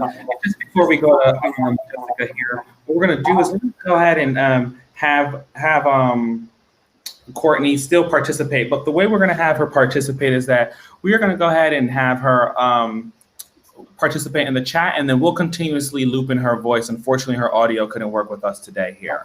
So Jessica, what are your reactions? Yeah, I wasn't surprised at all by the 3 different areas that were pulled out from the conversations and all of different research you guys did over the last year.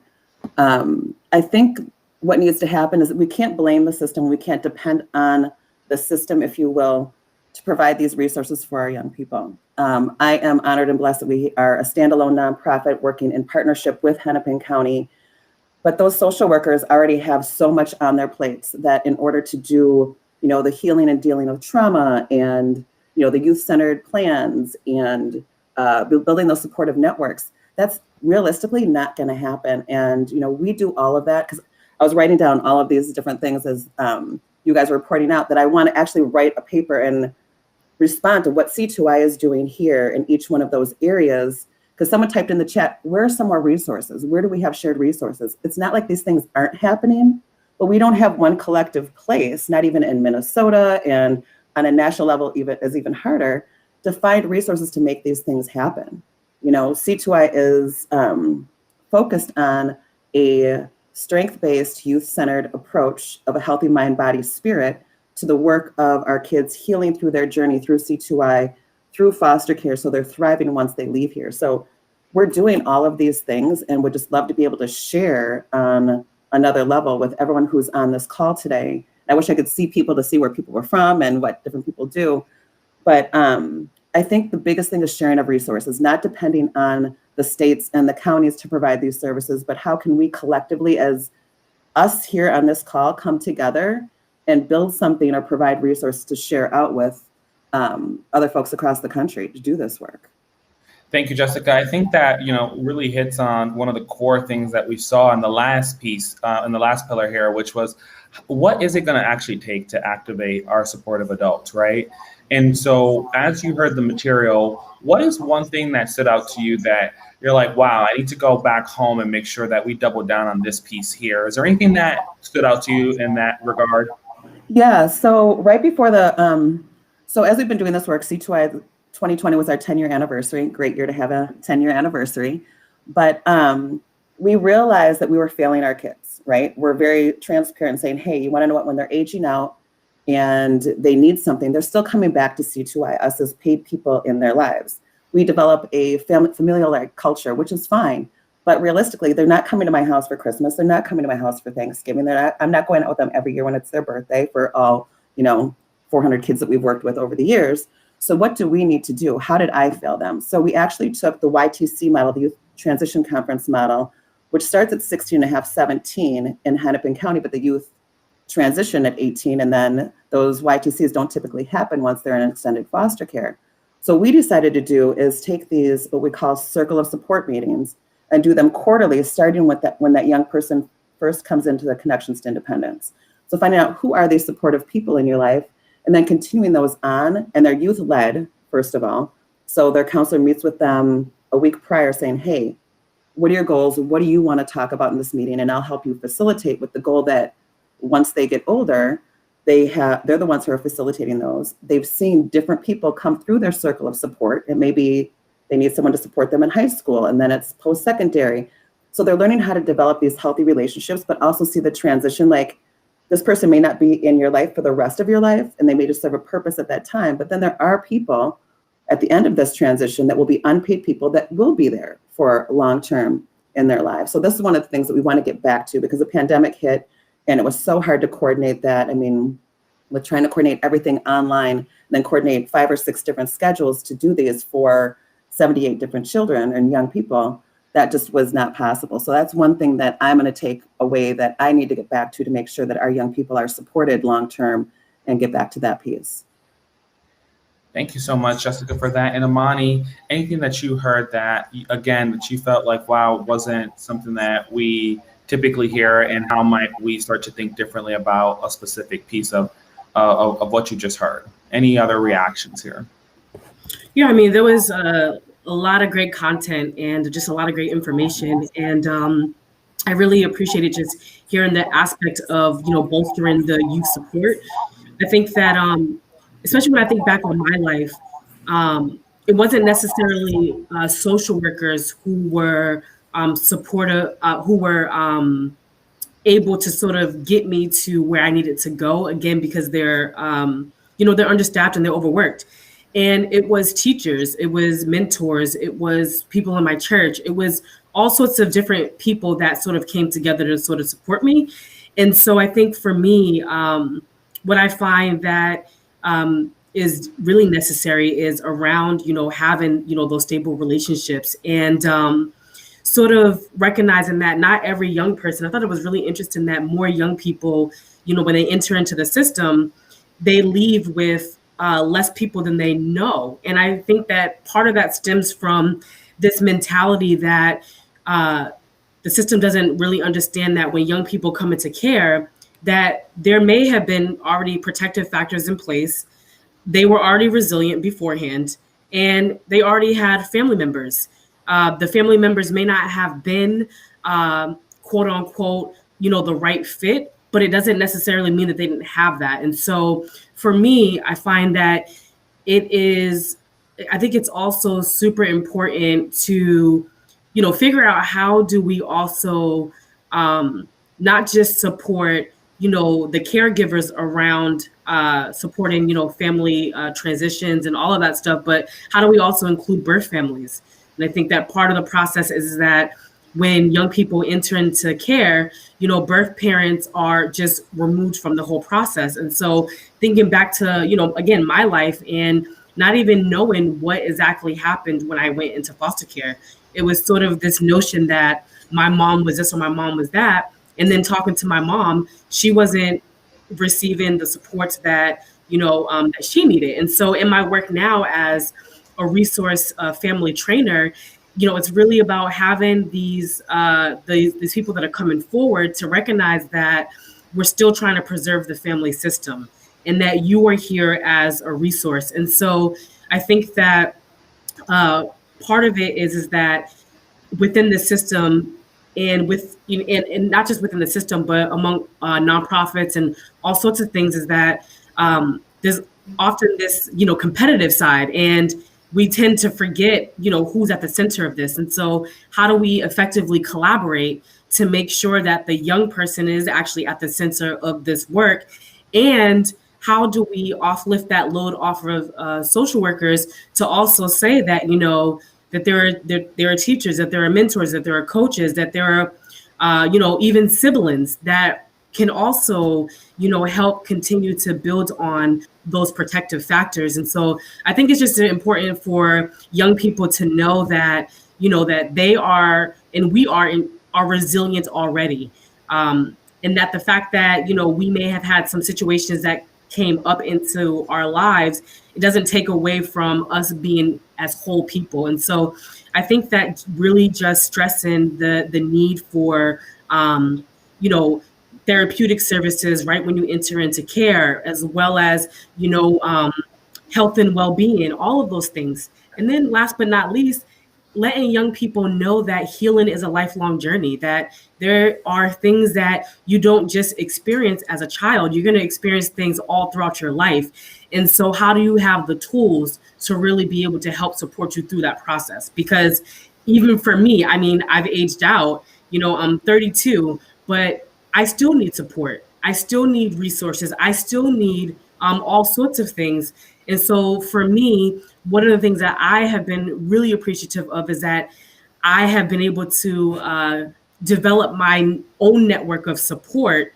And so for me, if I do need something or I need someone, I have someone that I can call. And so I think it's about also letting young people know that they are the agents of their own story. They're the agents of their own experience. And that in order to also create the life that they want, they also have to have, committed and dedicated people in their lives to help them get there.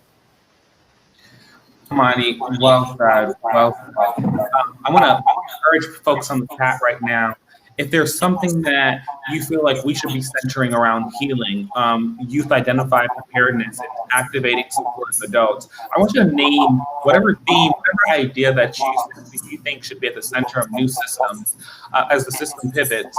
I want you to put that in the chat right there. And I know some folks asked about Jessica's organization. I dropped the link in there so you can go ahead and visit. And then I also want to give Courtney, she'll be jumping on the chat soon to give her a moment to kind of express in writing what her thoughts are there. But Jessica, any reactions? I see you leaning in. Yeah. Amani, what you said, I'm just like, yes, like I said before, like that's the focus of C2I, is having youth at the center of everything that we do and how we do it. They even help hire our counselors, strategic planning, the activities we do, everything. But on top of that, we have 5 core areas that we focus on: education, housing, employment, financial literacy, and personal wellness. We spend all summer just focusing on those things. Because when you build a circle of support, they have to identify first what is healthy mind, body, and soul for self, and then teaching them how to identify that in others in their circle of support. So yeah, they could have people and bio family, because those are just as is people in their lives that we actually kind of negate and dismiss once they come into foster care. But how do we bring those important people in their lives, but teach our young people how to understand boundaries with their bio family and know what's healthy to have in their lives, right? And that's up to us to find those resources. We're blessed here in Minneapolis with our organization that we partner with a licensed marriage and family therapist clinic that is Black owned, because 98% of the kids we work with are BIPOC youth, right? And so we also, not only the services that we provide, sorry, the chat's popping up in the middle of my screen here, but we try to bring in people who look like our kids, who have experience like our young people, and are actually on a process right now of how do we intentionally give our young people the training, the healing, and the leadership skills so they can come and be staff at C2I. Our last hire actually was an alumni of our organization. Now we're trying to figure out how to do that intentionally, but understand that we're watching her, that she's still experiencing trauma as she's going through and being a counselor. So what do we need to do to make sure, healing trauma is lifelong learning, because there's different triggers at different points in your life, and you remember different things. Like Sixto, you were just saying something reminded you of, a situation when you were younger and in the system. And so giving our young people the tools and the resources and the support to go through that process and go through that journey. But again, we have to make sure the young person, and it's strength-based, we're not picking at the things that they're bad at or they don't do well. Let's focus on what you do well and build you up in that. And I don't know if any of you have heard of Search Institute. It's based here in Minnesota, but they're an international organization, research organization. But they've got an excellent curriculum called Sparks that we use, and 40 developmental assets of adolescence that you may be more familiar with. But we really focus on, we were trained in that because they wanted to take that training and refocus it on how do we utilize this for youth who are in foster care, because that was built for kids who are in communities. But I would really highly recommend doing the Sparks curriculum and getting the Sparks book, because it's really finding out what are you passionate, what are you excited about in life, and then really building from there And then also types of dreams, goals, and education pathways, career pathways really stem from taking them through that process. So like I said, I could probably talk about this for like 2 hours. I'm really excited about all this stuff. So I will stop there. But yeah. Thank you, Jessica. I really appreciate that. So in this next section, I'm so excited. I'm going to bring onto the stage with us Sarah F. But before I do that, just want to name that Courtney really just highlighted that. She said, there is no healing, preparedness, or building a social network unless youth are centered, unless youth are given space to share without repercussion. And I can't agree more with what we just heard from Courtney, from so many in the thread. And I'm going to go ahead and bring Sarah F. on to share the MyRA Board. So at the beginning of this, we shared this digital whiteboard, and many of you have been busy in it. Many of you have also been giving tons of comments. I want to make space for both of those things to happen. Super excited here. So I'm going to bring on Sarah F. Sarah, thanks for joining us here, and excited to share your screen and share a little bit of what you're seeing here. And I'm going to keep the panelists on camera too. This sounds great. Thank you so much, Sixto. And thanks everybody who was just being busy bees, adding their reactions and comments to the MyRA Board. So as we were reviewing a lot of them, I'm going to hide the cursors here because they're a little distracting. There were 3 themes that stood out to us from people's reactions and comments. The first one is just how limiting the system is and how it hinders youth agency. And I think we saw that in a couple of ways where how limiting the options the system offers to deal with trauma and mental health are. I think we are seeing people describe how even though they've had trauma explained to them a number of times, when they're pushing for certain modalities, they're being met that medication really sucks, that teens are forced to use medication, et cetera, et cetera. The limitations of the system also come into play when we're talking about the options for building a future that are presented to youth. So for example, they may be discouraged if they're talking about wanting to be a social worker. The system doesn't necessarily strive for greatness or think that youth can strive for greatness, et cetera, et cetera. Another theme that we saw here is, and we saw that in the chat as well quite a bit, is the need to provide youth with safe opportunities to fail. I think one of the most important developmental milestones that all adolescents and youth have to go through is this idea that you make mistakes, because all of us make mistakes. But how do you learn from those mistakes and move forward in a healthy way that doesn't punish you if you have to react to something in a way that feels normal or natural to you.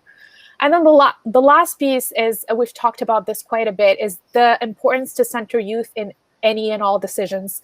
We're talking about asking youth what are some of the ways that they want to heal from trauma, asking youth what are some of the ways that they would feel prepared as they grow up and want to become adults, asking youth who are the people in their lives and how we can best support them in asking for help and in nurturing relationships.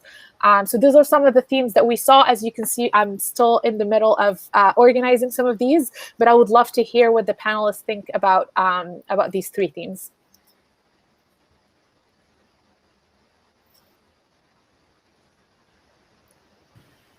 I will say that it's a little hard to see, so it's hard for me to. I can't see it at all. Can you restate the themes? Because even with my bifocals, I'm still blind. No worries. I will actually type them up.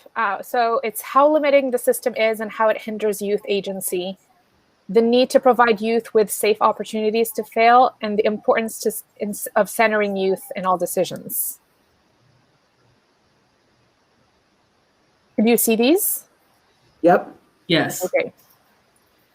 I agree that the Post-its are a little harder to see. Yeah, so I can speak more to, so the need to provide youth with safe opportunities to fail. Now, that's something we always do. We are not going to catch our kids. They've received, they come to us at 14, have typically been with us about average 3 years before they age out at 21 of the county, but then they stay with us until their 25th birthday.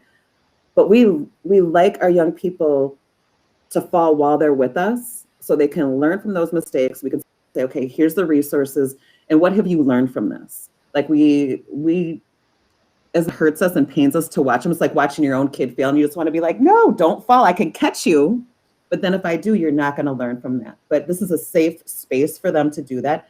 And I don't know if, I don't know what's happening in other organizations or in other states or other counties, but are there people to really help them get up from that once they fall? I've seen that a couple times in the chat too, like natural consequences are the best, but who's really there to support them to make sure that, some of these natural consequences can be deadly if you don't have the right support for our young people who are aging out of the system. So I just like to say that. Thank you, Jessica. And I just want to remind folks, like, where these 3 themes just came from, were literally from you all. So as you all have been commenting, as you all have been in the MyRA boards, our senior UX researchers, user experience researchers were in the background grouping those themes together. And these are the 3 themes that ended up showing up as a result of that. And so how limiting the system is and how it hinders youth agency, adolescence is the phase where neurologically it is set aside so that you are learning how to become an independent emerging adult that then becomes the young adult and then the older adult, right? And so this is going back to what Amani said earlier, which is we inherited a system that its legislation is primarily focused on the safety and keeping young people alive in terms of toddlers alive versus actual adolescent development. We never intended for adolescents to spend this much time in a system that it would require the state to take on the responsibility to figure out how is it that you're providing the appropriate experiences that lead to healing, to development, and really position young people to thrive. Sarah F., that's amazing that you were able to gather so many comments. I'm pretty sure there's over 100 comments, and be able to group them so quickly so that people are able to see those. Amani, any quick reaction to these 3 themes here? Yeah, I just wanted to point out something that was said in the chat by my good friend Tony Parsons. But he talked about, again, having a racial equity framework. And I say that because one of the themes that comes up is about giving young people safe opportunities to fail. I think the problem is that we also live in a society where it's very punitive. And so if you live in a society that's very punitive, it's going to sort of drastically sort of showcase how we then treat people. And I think when it comes down to, again, people of color, those things can become more harsher. And so for me, I do think that it's about, again, having people that understand the neurological development of young people. I think about, I was a senior in high school, and I was on my last suspension and got caught drawing graffiti on the wall. And it was a new principal there at the school. And I ran away from the new teacher, ended up being brought up by school police, and sat down in the office. And I will never forget my principal saying this to me. And, they said, "What do you like to do besides drawing graffiti on the wall? Like, who are you?" And they wanted to get to know who I was behind my behavior, and taking that opportunity to sort of see that I was a student that fell through the cracks, and decided to put extra measures in place to help me, thrive. And so I just interviewed with her a couple of weeks ago for my book, and I asked her, what was it that led you to want to invest in someone like myself? And, she said that I saw that you were a student that fell between the cracks.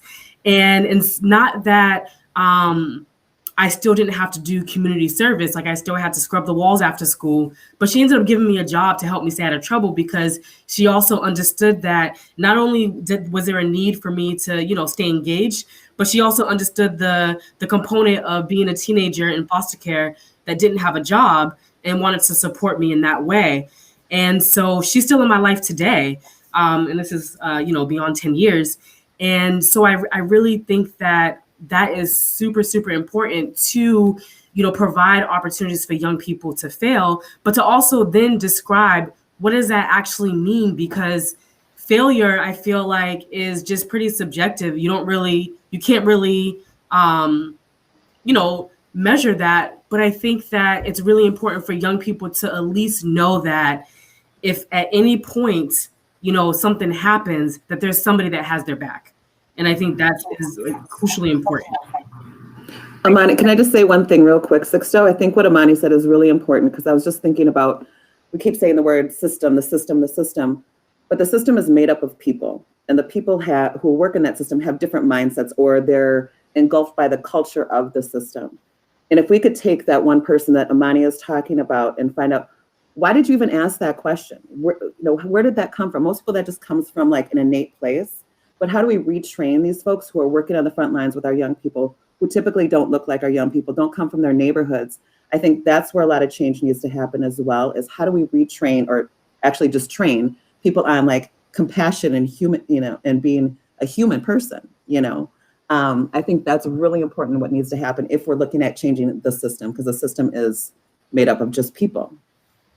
And then to quickly add to that, also changing the environment, making sure the environment is safe, and so I can imagine that the work that you're doing, Jessica, is that you all have that, in mind. It's not just, coming into a school office, but going into a DCF office, how comfortable is it for people to come in and to know that they're valued? I think at the end of the day, young people need to know that no matter what, they have worth, dignity, and value.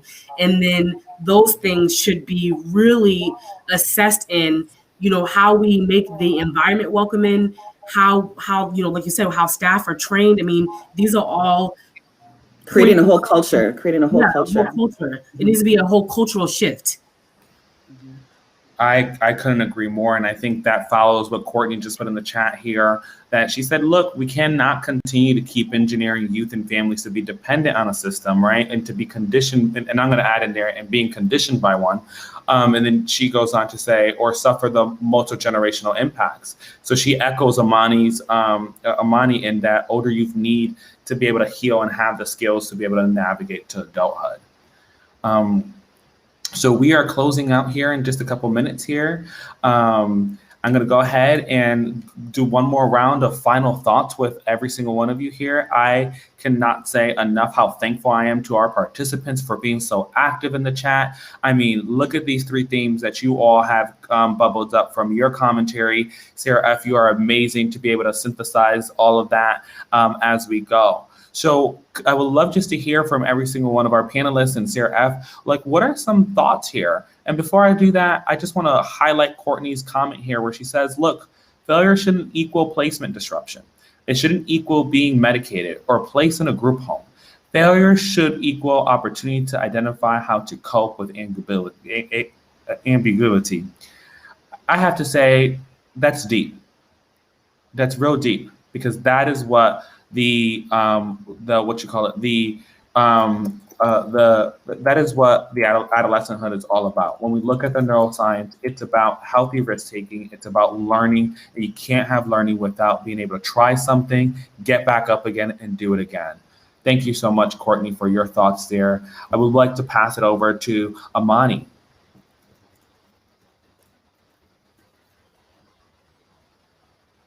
Sorry, chats were like piling up and I was trying to get off mute. But speaking to what Courtney said, it is so true. And I just think that, understanding that our young people, again, I know that many of us were, born into conditions that we did not anticipate, things that we did not want, and when things that we didn't hope for.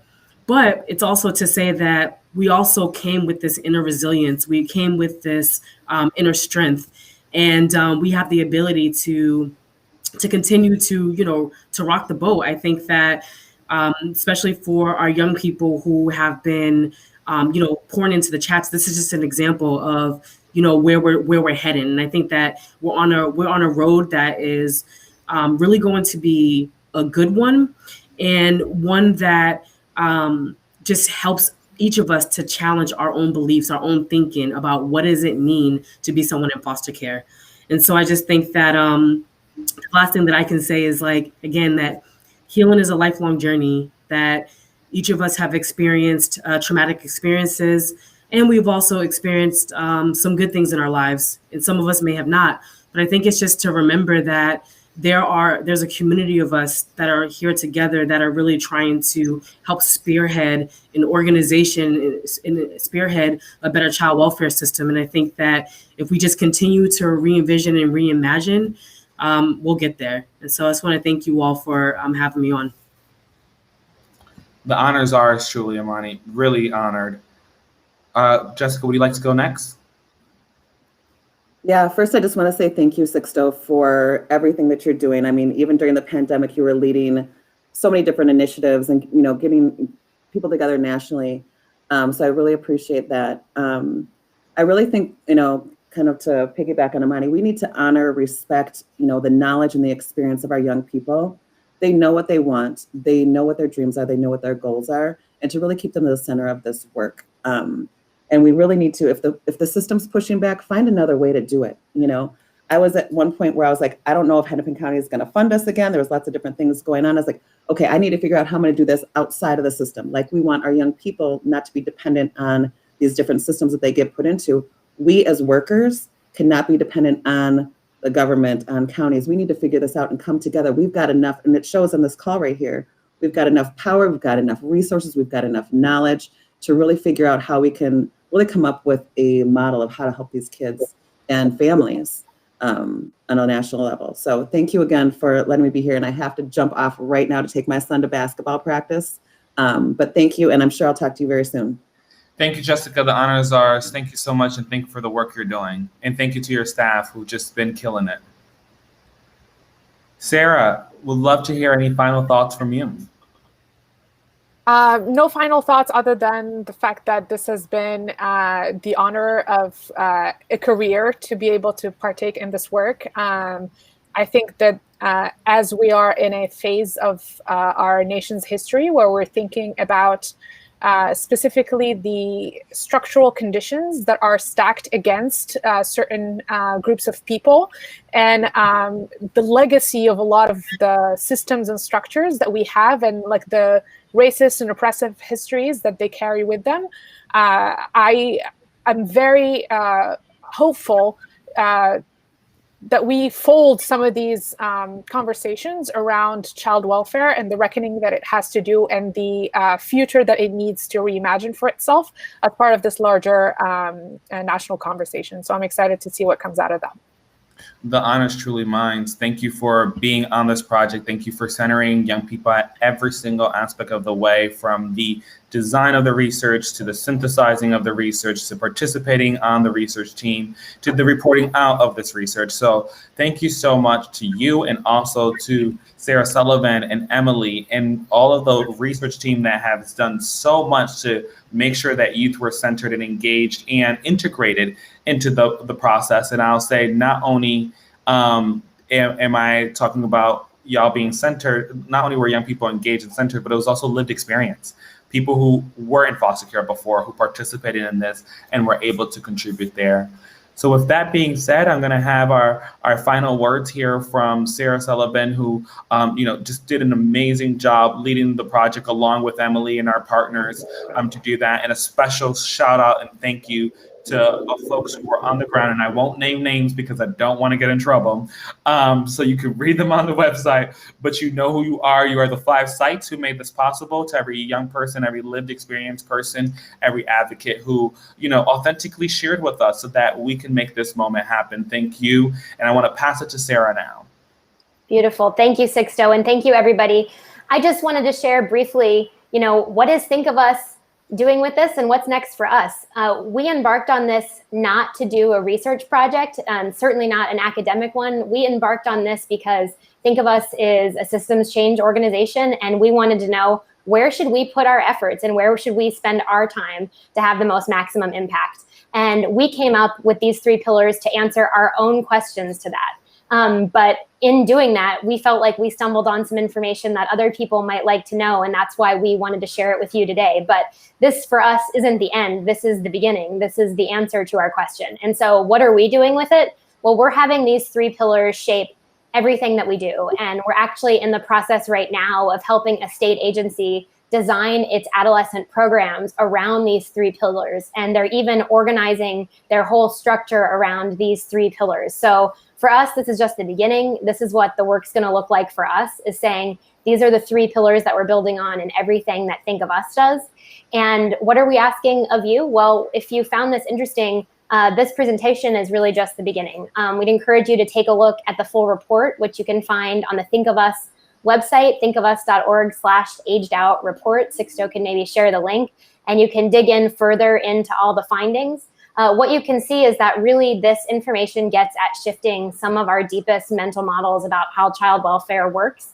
So the first best thing that you can do is just start having conversations about these things within your youth boards, within your state agencies, within your foundations, and talk about how we can actually be shifting our mental models around these topics.